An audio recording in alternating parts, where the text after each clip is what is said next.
Comment gérer tes émotions durant une épreuve difficile? Hey, salam alaikum et bienvenue sur le Miracle Fajr Podcast, le podcast qui t'aide à avoir plus de sakina, de sérénité au quotidien. Ce podcast, c'est pour toutes les femmes musulmanes qui souhaitent reprendre leur vie en main, apprendre à se connaître, lâcher prise tout en préparant leur vie après la mort. Je suis Oumaima et je partage chaque semaine des outils, des conseils, des astuces, mais surtout une bonne dose d'inspiration et de rappel pour être plus sereine et épanouie au quotidien et dans l'au-delà, Inch'Allah. J'ai une conviction qui est le fil rouge de tous les épisodes de podcast, et si le bonheur et la sérénité appartiennent à ceux qui se lèvent pour le fajr. Je t'invite à prendre une délicieuse boisson chaude, mets-toi à l'aise et bonne écoute. Alors, salam alaikum, donc j'espère que tu vas bien depuis la semaine dernière. Aujourd'hui, c'est un podcast qui m'a été très demandé. Depuis que j'ai vécu mon épreuve, le deuil de ma maman, voilà, le décès de ma maman, l'Alhamha, en 2017, j'ai beaucoup partagé en fait ce que j'ai vécu, raconté mon histoire et raconter le deuil, partager autour de ça. Et du coup, forcément, les personnes qui vivaient la même épreuve, qui vivent la même épreuve, sont venues me voir en me disant « Mais Oumaima, comment je fais ? Là, je viens de perdre ma maman, je viens de perdre mon papa, je viens de perdre mon conjoint. » Franchement, des fois, c'était des épreuves vraiment lourdes, ou un enfant. Et on me dit, je sais pas comment affronter ça. Je suis démunie, quoi. Je suis démunie face à la douleur, face à la souffrance, etc. Et on me demande de conseils. Alors moi, je suis pas... En fait, je partage vraiment mon process à moi. C'est-à-dire que je partage ce qui m'a été utile à moi, ce qui m'a aidé, et ce que je crois vraiment que ça puisse aider. Après, je suis pas spécialisée là-dedans. Je suis pas. Je partage ce dont je suis convaincue. Mais je dis pas que c'est parfait. Je dis pas que c'est la solution. Et il y a peut-être d'autres solutions probablement qui sont aussi très très bien. Mais voilà, je voulais partager ça avec vous. Et puis comme je donnais toujours les mêmes conseils. Et puis je m'étais dit, mais il faut vraiment que tu enregistres un podcast et que tu mets tout dedans. Comme ça, à chaque fois qu'on te demande, je peux renvoyer à ce podcast-là. Les conseils que je donne, après, c'est pas uniquement dans l'épreuve d'un décès, dans le cas où on a perdu un proche, ça peut être aussi dans la découverte d'une maladie, ça peut même être dans des petites épreuves du quotidien, en fait. Vraiment, c'est dans tout ce que tu vis qui est très difficile à gérer. Quand tu as une épreuve lourde, qu'est-ce que tu peux faire pour dépasser ça, pour te relever, pour aller mieux. Donc j'ai décidé d'en faire un podcast. Et donc je te partage vraiment mon cheminement à moi. Et d'ailleurs, je t'invite à découvrir donc mon livre, Ton dernier regard, et si le jour de ta mort devenait le plus beau jour de ta vie, dans lequel je te raconte aussi le cheminement de ma maman, qui est très inspirant pendant sa maladie.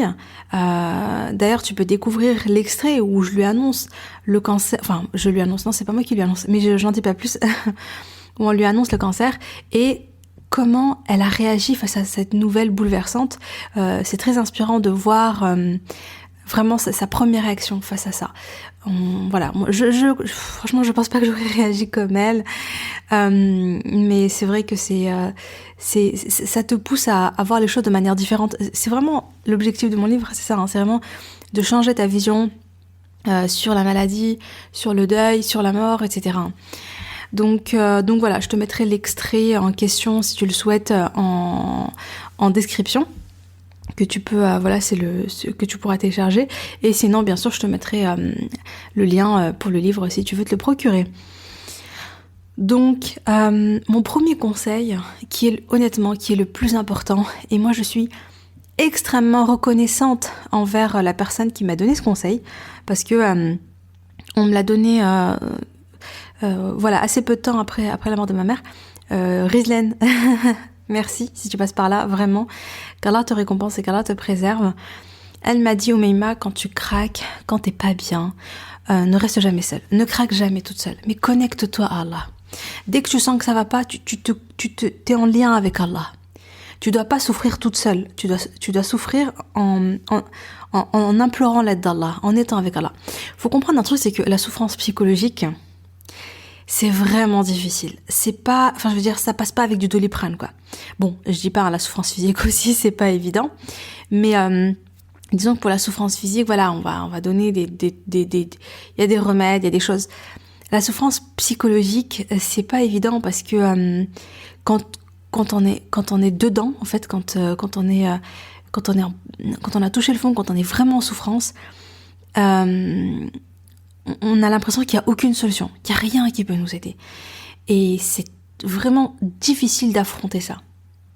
Et j'ai remarqué, et là je parle vraiment de par mon expérience, c'est que la seule chose, moi, qui atténuait la douleur, ça ne faisait pas disparaître, hein, mais qui l'atténuait, c'est la proximité avec Allah. Et le fait que dans ma douleur, parce qu'en fait, la douleur, elle nous donne l'impression qu'on est seul. Tu as l'impression que personne ne te comprend, personne ne vit ce que tu es en train de vivre. Surtout la perte d'un proche. Ça, c'est une douleur qui est atroce parce que vraiment, c'est indescriptible. C'est vraiment, vraiment très, très dur à vivre. Et donc, tu te sens très seul. Mais quand tu te connectes à Allah, eh bien, ça t'apporte une sérénité. Ça t'apporte... tu te sens comprise. Tu dis, ok, Allah, il me comprend en fait. Allah, il sait ce que je ressens. Allah, il voit mes larmes. Allah, il sait ce qu'il y a dans mon cœur. Allah, il connaît mes émotions. Donc, déjà, tu te sens comprise. Tu te sens moins seule. Et ensuite, eh bien... Enfin, je veux dire, subhanallah, il y a ce verset qui veut tout dire à lui seul. N'est-ce point par l'évocation d'Allah que se tranquillisent les cœurs? Donc, c'est la sourate 13, verset 28. Vraiment, ce qui apporte de l'apaisement, c'est l'évocation d'Allah. Et donc, une manière, enfin, il y a plein de manières de s'accrocher à Allah au moment où on va mal. Donc, quand tu sens que les larmes coulent, quand tu sens que la souffrance est là, quand tu sens que c'est dur, tu fais tes ablutions, tu fais des unités de prière, tu parles à Allah pendant ta prière, tu parles à Allah en souchoud, tu le supplies, pleures. Enfin, vraiment là, tu peux vraiment exprimer toute ton émotion. Allah, il est là, Allah, il t'entend. L'endroit où tu es le plus proche d'Allah, c'est quand tu es en soujoud. Donc, vas-y. Tu peux aussi lire le Coran, le fait de lire la parole d'Allah, le fait de lire sur le paradis, de lire sur... vous savez, il y a tellement de versets sur la récompense des endurants, de ceux qui patientent. Le fait de lire tout ça, tu vois, ça va t'apaiser. Tu vas te dire, ok. En fait, ça te mène à penser plus loin que simplement à ta souffrance. Tu sors un petit peu de ta souffrance et tu te dis, ok, ma souffrance, elle comment dire, ça te pousse en fait à te concentrer sur quelque chose d'encore plus essentiel, de te rappeler que finalement cette vie et toutes ces épreuves et tout ce qu'elle contient, c'est que temporaire et qu'il y a un moment donné où tu vas te retrouver face à Allah. Et donc ça te remémore l'essentiel et tu sors un petit peu de cette souffrance de l'instant présent. Écouter le Coran, écouter une belle récitation, ça apaise énormément. Et puis lever les mains au ciel et invoquer Allah, tout simplement, parler à Allah comme si tu parlais à un ami en fait. C'est vraiment te confier à lui à cœur ouvert, parler à Allah, mais vraiment comme si tu parlais, oui, comme je disais, à ta meilleure amie, à la personne la plus proche. Tu lui parles, tu lui confies tes doutes, tu lui confies ta douleur, tu lui confies ta peine, tu lui confies tout ce que tu vis, tu lui dis à quel point c'est dur pour toi, à quel point tu as besoin de lui, à quel point tu veux son aide, tu veux qu'il te soulage, tu veux qu'il t'aide, à quel point tu l'invoques pour qu'il t'accorde le paradis pour ta patience, l'invoquer pour lui demander justement de la patience, le courage et la force d'affronter ça. Vraiment, parle-lui. Voilà, et tu peux le faire dans ta tête, tu peux le faire, tu sais, si jamais il y a du monde et tout, tu peux parler, tu peux aussi parler, moi je parlais de vive voix, je chuchotais quand j'étais seule, et franchement, ça a apporté vraiment à la fin, je me sentais bien, quoi, je me sentais beaucoup mieux, je savais que j'avais été entendue, ça me rappelait qu'Allah, il était là, et ça m'aidait vraiment, vraiment à aller mieux. En tout cas, plus t'es proche d'Allah, retiens-le, plus t'es proche d'Allah et plus t'es apaisé. Donc quand tu es dans la peine, rapproche-toi d'Allah. Ce qui m'a aussi beaucoup aidé, c'est de donner un sens à ce qui m'arrive. C'est-à-dire de me dire, oui, mais dans chaque chose qui t'arrive, il y a une sagesse, il y a un bienfait. Tout a un sens en fait, il n'y a pas de hasard, il n'y a pas de « ah, la malchance » ou « ah, ça tombe sur moi, pourquoi ça tombe sur moi ?» Franchement, non. Allah subhanahu wa ta'ala, c'est le hakim en fait, c'est celui qui est plein de sagesse, c'est le sage. C'est-à-dire que si ça t'arrive, c'est qu'il y a une sagesse derrière, même si c'est douloureux à accepter, même si ça te paraît toi incompréhensible à ton niveau, mais il y a une sagesse dans ce qui t'arrive. Fais confiance à Allah. Même si ta situation elle te semble horrible, aie toujours une bonne opinion d'Allah. Fais-lui confiance et une bonne opinion de lui. Allah il te veut du bien, Allah il t'aime, Allah il aime son serviteur. Allah il veut pour toi le paradis. Et moi, je me rappelle de Oumi, pendant toute la maladie, donc elle s'est battue. Et quand elle a compris à la fin qu'elle allait mourir, elle a accepté la situation. Et vraiment, je me rappelle qu'elle se disait, elle se disait vraiment, enfin, tout ce qu'Allah y prévoit pour moi, c'est le meilleur pour moi. Ce qui m'arrive, c'est ce qu'il y a de mieux, c'est vraiment ce qu'il y avait de mieux qui pouvait m'arriver. Parce que Allah il m'aime. Et Allah il veut le meilleur pour moi, c'est-à-dire il veut le paradis. Donc je lui fais confiance. J'accepte ses plans. Voilà, si elle devait mourir, elle se disait, c'est ce qu'elle m'avait dit vraiment. Elle m'avait dit, moi j'accepte ma situation. Si je dois mourir, c'est que c'est là-dedans qu'il y a mon bien. Et si je dois guérir, c'est que c'est là-dedans qu'il y a mon bien. Et dans tous les cas, j'ai une bonne opinion d'Allah. Dans tous les cas, j'ai une bonne opinion d'Allah. Il y en a qui se disent, vous savez, il y en a qui, quand ils sont éprouvés par la maladie, par un accident, par quelque chose de costaud, ils se disent, ah, c'est une punition d'Allah. Ou bien des gens qui voient des autres gens à l'extérieur qui sont très éprouvés, ah, Allah, il les a punis, ou je sais pas quoi. Franchement, moi, je trouve ça horrible d'avoir ces pensées-là. Tu crois que Allah, il veut te punir? Non, Allah, il veut t'élever, Allah, il veut le paradis pour toi. L'épreuve, c'est une purification. Tu te fais piquer par une guêpe, par un moustique, Allah, il t'efface des péchés avec ça. Et tu crois qu'il va t'apporter une lourde épreuve? Au contraire, tu vois, au contraire, c'est parce que tu es éprouvé. Qu'est-ce qui se passe quand on est éprouvé? On est purifié de nos péchés, on est élevé en degrés, on se tourne vers Allah. En général, quand on est démuni, on se tourne vers Allah. C'est comme un enfant quand il est démuni, quand il souffre, etc. Qu'est-ce qu'il fait? Son premier réflexe, c'est d'aller vers sa maman, de dire maman, j'ai besoin de ton aide, j'ai besoin de toi, j'ai mal. Enfin, vous voyez bien, les enfants, quand ils sont en souffrance, c'est tout de suite leur maman. Ils voient personne d'autre que leur maman.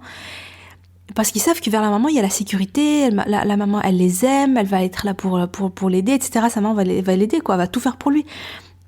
Et franchement, on l'a remarqué, on est d'accord que quand on a une épreuve vraiment difficile, d'ailleurs, c'est ça qui est difficile, c'est que quand tout va bien, quand Allah il nous comble de ses bienfaits, tout va super bien, la santé, alhamdoulilah, l'énergie, la richesse, les machins, tout va très bien.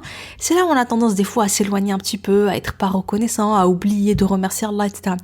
Mais en général, quand il y a une épreuve qui descend sur nous, tout de suite on se dit et là, on se dit, on se tourne vers qui est-ce qui, par exemple, si t'as une maladie grave, etc. Qu'est-ce qui peut t'aider à part Allah? On a tendance tout de suite à aller vers Allah, à demander à Allah, à invoquer Allah. On se tourne vers lui. Donc finalement, parfois l'épreuve, dans l'épreuve, il y a beaucoup de sagesse, et notamment celle-ci que tu retournes vers Allah. Peut-être qu'Allah, il a fait ça parce que justement, t'étais pas assez, et il voulait te voir retourner vers lui. Ou Allah, il voyait que tu avais beaucoup de péchés, mais tu faisais pas beaucoup d'istighfar. Allah, il veut te pardonner tes péchés.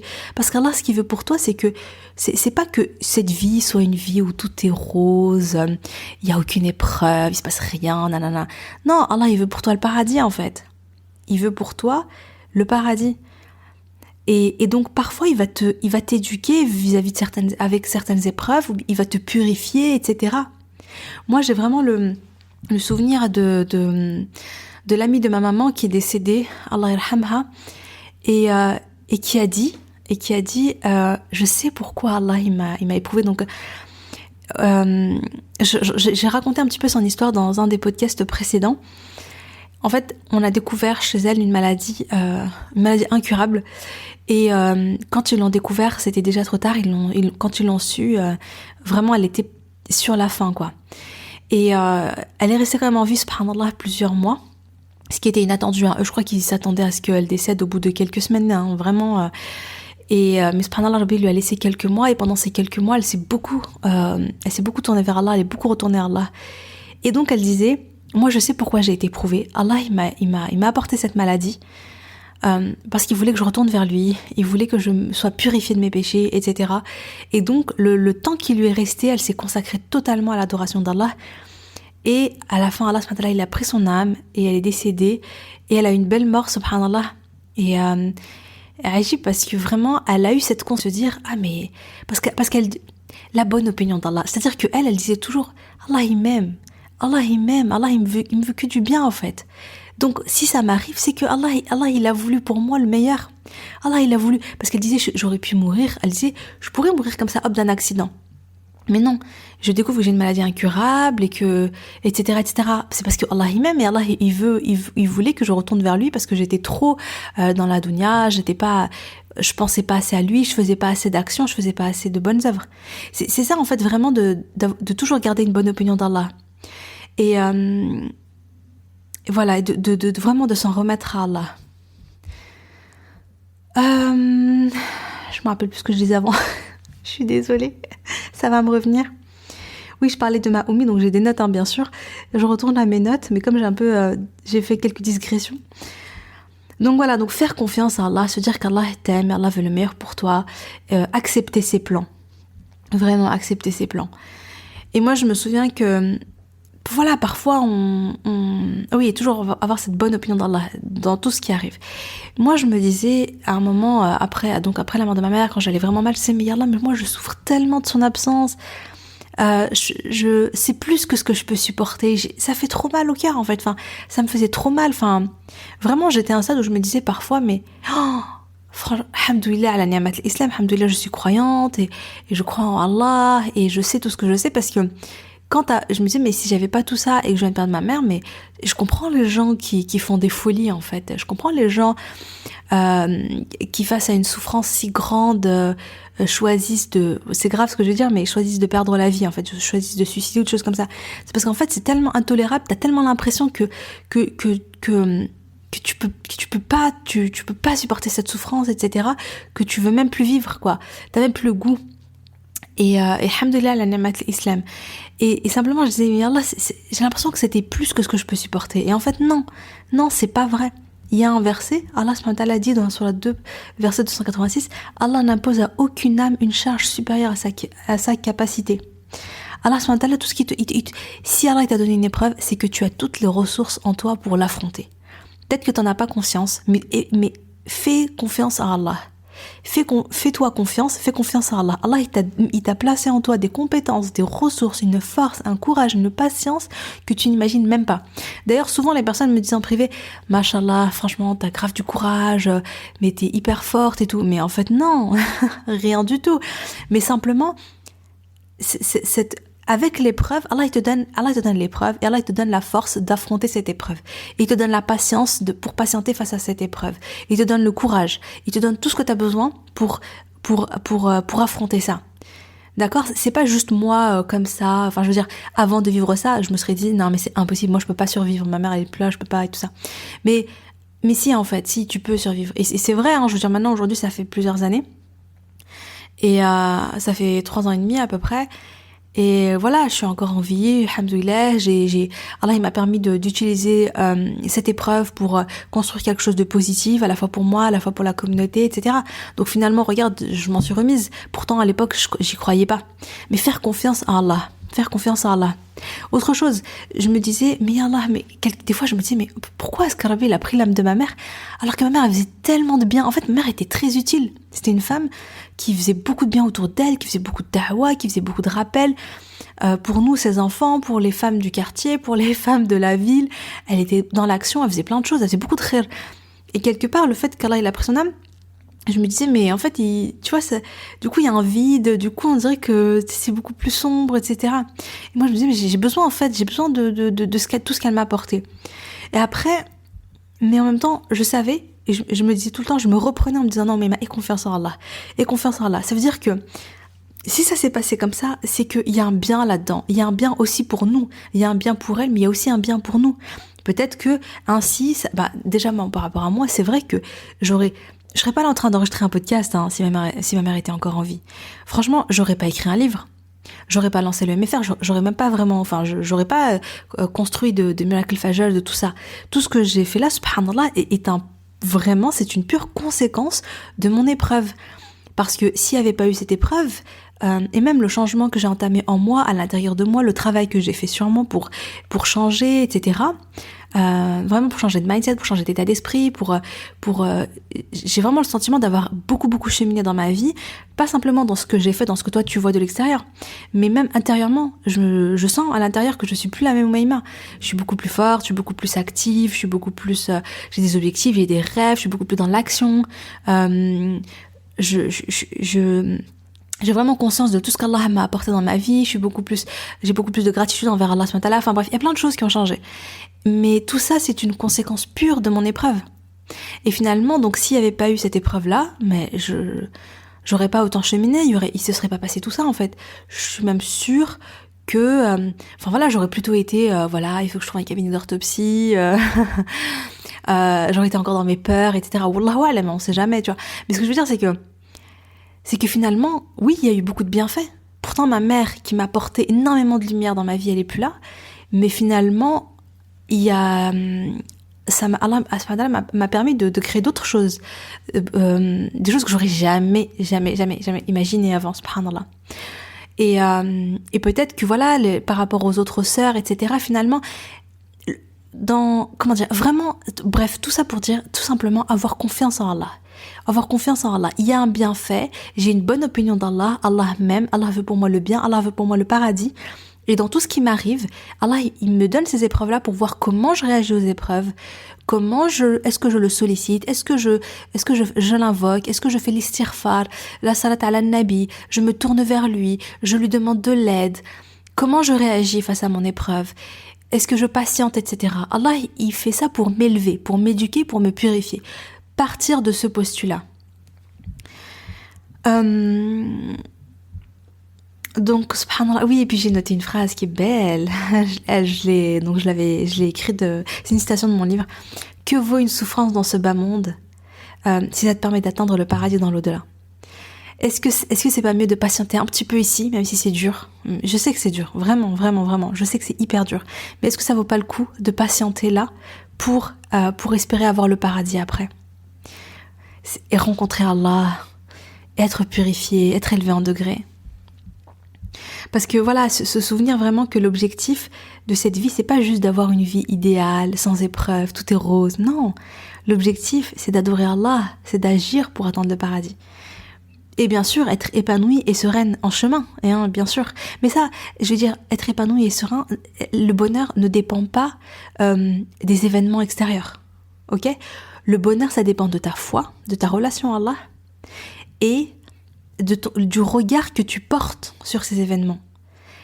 Comment tu vois ces événements? C'est pour ça que j'ai autant, je pensais pas que j'allais rester 20 minutes juste à parler de ça, mais j'insiste autant sur la bonne opinion d'Allah, sur faire confiance en Allah, sur le tawakkul à Allah, parce que quand tu as cet état d'esprit, quand tu as vraiment ce mindset-là, quand tu portes ce regard, quand une épreuve vient, tu l'accueilles différemment. Tu dis ok, ça vient d'Allah, il y a une sagesse, c'est mon destin, je vais gérer ça, Allah m'a donné les ressources, etc., etc. Et donc tu as un état d'esprit beaucoup plus serein que quelqu'un qui dit « Oh purée, pourquoi ça m'arrive à moi ? Rabbi me punit, qu'est-ce que j'ai fait de mal dans ma vie ? Tout le temps ça m'arrive à moi. » Enfin bref, vous savez, il y a plein de pensées négatives qu'on peut se dire comme ça à l'intérieur. Mais c'est ça qui te rend malheureux finalement, beaucoup plus que l'épreuve. Ensuite, la deuxième chose, c'est accepte la souffrance. La souffrance, elle est naturelle, elle est normale. C'est normal de pleurer, c'est normal de ressentir du chagrin, c'est normal de souffrir, c'est normal d'avoir le sentiment que ta vie s'est arrêtée. Ça prend du temps, ça prend le temps que ça prend. Il y en a pour qui ça va durer longtemps, qui vont souffrir pendant un moment, d'autres vont se relever plus vite. Il faut accepter, on y va doucement, on y va à son rythme, on se respecte, j'ai envie de dire, on respecte même cette souffrance-là. Cette souffrance ne va pas te tuer en elle-même. Cette souffrance, cette émotion, elle a été créée par Allah comme toutes les autres émotions. L'émotion en elle-même, elle ne te cause pas de tort ou elle a pas de pouvoir sur toi. Simplement, il faut comprendre qu'elle vient, qu'elle est là, on l'accepte sans, on l'accepte sans jugement. On l'accepte avec neutralité, sans se dire des pensées du type oh là là, mais c'est pas normal ce que je ressens, j'exagère, ou bien je vais jamais m'en remettre, ou bien je suis nulle, ou bien je suis faible, les autres s'en sortent beaucoup mieux, moi regarde elle a vécu la même épreuve que moi, mais regarde elle aujourd'hui où elle en est, alors que moi je suis toujours là, j'arrive pas à me relever, etc. Vous savez, toutes ces pensées négatives, elles te font beaucoup plus de mal que l'émotion pure en elle-même. Il y a des gens, et parfois il y a notre entourage, des gens qui nous entourent, qui veulent bien faire et puis qui nous disent non mais t'inquiète pas, arrête de pleurer, ça va aller, ne t'en fais pas, tu vas là au paradis, t'inquiète pas, il y a bien. Bien sûr, ce qu'elles disent c'est vrai et il y a pas de mal à ça. Mais le souci c'est que quand on te dit ça, moi je me rappelle, j'aimais pas qu'on me disait ça. Honnêtement, parce que t'avais l'impression que, tu sais, j'ai envie de leur dire mais laissez-moi, je suis en train de souffrir, laissez-moi souffrir tranquille. Non mais je veux dire que il faut pas refouler son émotion, il faut pas se couper de son émotion, parce que parfois il y a des gens qui s'interdisent de ressentir pleinement la douleur parce qu'elles sont maman et qu'il y a des enfants, parce que X, Y, Z raison. Et du coup, elles vont refouler ça à l'intérieur d'elles-mêmes, comme une espèce de carapace. Hop, hop, hop, non, moi je suis forte, tout va bien, ça va aller. Voilà, et qui finalement ne se laisse pas le temps de ressentir et d'extérioriser pour avancer. Parce qu'en fait, ce qui se passe, c'est que tu ressens l'émotion, tu l'acceptes, tu l'accueilles, et ensuite tu vas tranquillement avancer, et alhamdoulilah. Le problème, c'est que quand tu extériorises, tu bloques ton émotion, elle est bloquée en toi, elle ne sort pas, mais finalement, elle peut faire des dégâts beaucoup plus tard. Elle peut faire des dégâts sur ta santé, etc. Ou beaucoup plus tard, ça se réveille, et puis voilà. Mais ce qu'il y a, c'est vraiment de se dire, je respecte mon émotion, je respecte mes émotions. Ouais, ce que je ressens. Bon, je me suis beaucoup répétée là, je crois. Et vraiment, voilà, ça prend du temps, c'est ok. Donc, pas de déni, on ne l'ignore pas, on la refuse pas, on la refoule pas. Juste, on l'accepte. Et puis, au moment où tu acceptes ton émotion, par exemple, là, tu ressens ce chagrin, tu sens les larmes qui montent, etc. Ok, pleure, pas de souci.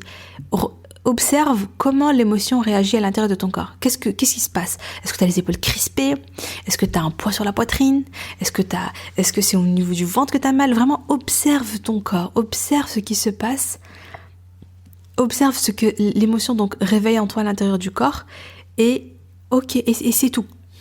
Vraiment essayer de faire le vide dans tes pensées, juste en te disant je l'accepte. Alhamdoulilah, ça va passer. Ça va passer. Parce que ce que je dis souvent, c'est que la douleur, c'est comme une vague. La vague, elle vient, elle t'engloutit. T'as l'impression que quand t'es à l'intérieur de la vague, t'as l'impression que tu vas mourir, que tu vas jamais retrouver la surface, que tu vas jamais respirer. Tu sais, c'est comme, vraiment, imagine une énorme vague comme ça qui est là au-dessus de toi. Mais après, la vague, elle repart, elle reflue en fait. Et du coup, la souffrance, elle est pareille, elle est temporaire. Elle vient comme une énorme vague. Quand t'es à l'intérieur, tu respires pas, tu manques d'oxygène, tu souffres de malade. Mais ensuite, hop, elle repart. Et alhamdoulilah, tu retrouves, voilà, t'es bien à nouveau. Et ce qui est difficile, le plus dur, c'est la première année. Parce que la première année de ton deuil, la première année de ta lourde épreuve, la vague, elle vient souvent. La vague, elle est tout le temps là, en fait. Elle vient régulièrement, elle vient vraiment, vraiment souvent. Moi, je me rappelle, quand elle venait, bon, j'étais à terre, quoi. Et ensuite, elle repart. Et là, tu vas mieux encore. Mais elle revient. Et ensuite, elle repart. Et puis après, avec le temps, elle s'atténue. Et avec le temps, elle vient toujours, mais elle vient moins souvent. Elle vient pour l'Aïd, elle vient quand il y a un mariage dans la famille, elle vient quand il y a une naissance. Elle vient dans des moments clés comme ça, où tu ressens beaucoup plus le manque. Et c'est beaucoup plus difficile. Ensuite, je te conseille d'adopter le Malak al-Fajr, parce que moi, ça a été ma solution personnellement, c'est-à-dire, donc, la spiritualité, le lien à Allah, et maintenant tu sais pourquoi, vu que j'ai bien expliqué tout à l'heure, l'écriture thérapie, écrire comme l'écriture est une véritable thérapie, elle permet à la fois d'extérioriser, de mettre des mots sur ce qu'on ressent,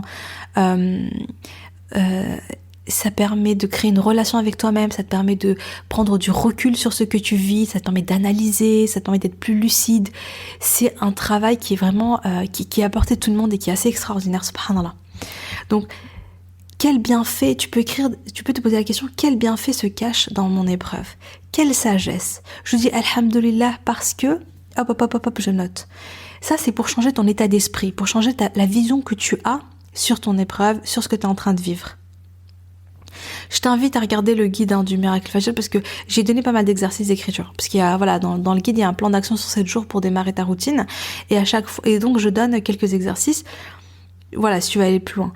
Je te mettrai le lien en description. Prends aussi de tes nouvelles à toi chaque jour.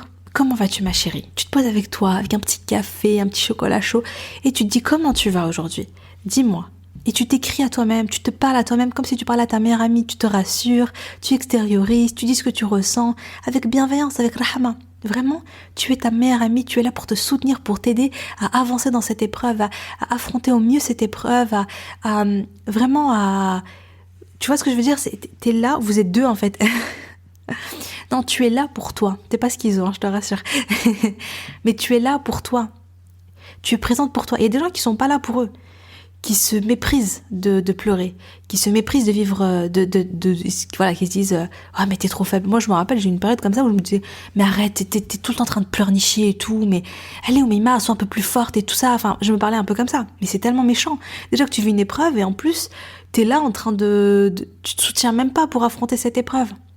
Aime-toi en Allah, sois présente pour toi, sois ta meilleure amie, tiens-toi par la main et hop, avance, tu vois. Donc l'écriture, ça aide à changer cet état d'esprit parce que ça aide à te parler différemment. Donc tu vas le faire en conscience. Si jamais t'avais pas l'habitude, bah là, le fait de te parler comme ça, comme vas-tu ma chérie, de mettre des mots, de parler doucement, avec beaucoup d'amour avec toi-même, petit à petit, ça va devenir une habitude et tu vas naturellement, te parler ainsi même en dehors des moments d'écriture. Ça t'aide en fait tu passes du conscient à l'inconscient. C'est-à-dire qu'au départ, tu le fais de manière consciente, mais tes pensées, elles sont toujours un petit peu de temps en temps négatives, c'est tout à fait normal, hein. Mais à force d'écrire, de travailler ainsi, d'écrire ainsi, au bout d'un moment, Inch'Allah, tu vas te parler comme ça. Tu vas l'intégrer dans ton inconscient, bi'idhnillah. Et enfin, donc toujours dans le cadre du MFR, extériorise physiquement. Moi, voilà, donc tu connais, un MFR, c'est spiritualité, sérénité intérieure, connaissance de soi, et santé et soins. Le fait de faire des promenades dans la nature en faisant le dhikr, oh là là, comment ça apaise, c'est le top du top.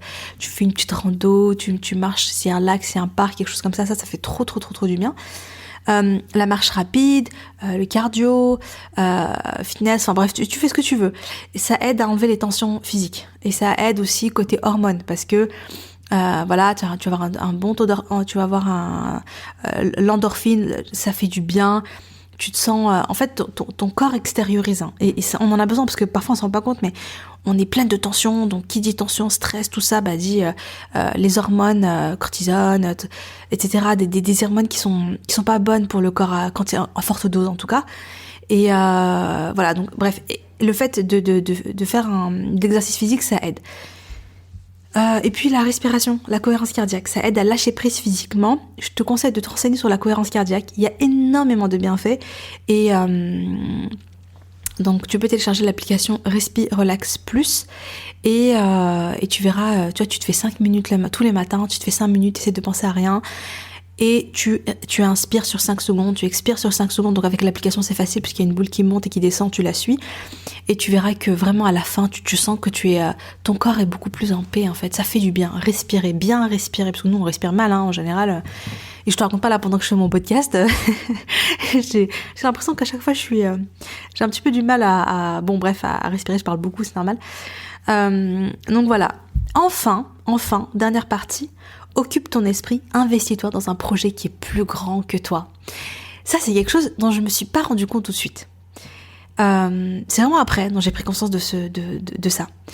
Parce que le Miracle Fajr, il m'a aidé 2 fois. Il m'a aidé la première fois quand je l'ai utilisé pour moi, j'ai goûté à la sérénité, je me sentais beaucoup mieux intérieurement. Mais ensuite, quand j'ai commencé à le partager, à m'investir dans un grand projet, donc quand j'ai créé le programme d'accompagnement Miracle Fajr sur 3 mois, etc., le MFR, aider les autres femmes, les soutenir à avancer, me sentir utile pour elles, etc.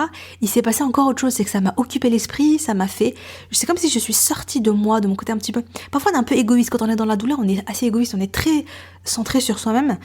Et là, non, là, je sortais de ça, en fait, et je pensais aux autres, je cherchais à être utile aux autres, je cherchais à aider les autres, à construire des choses pour les autres.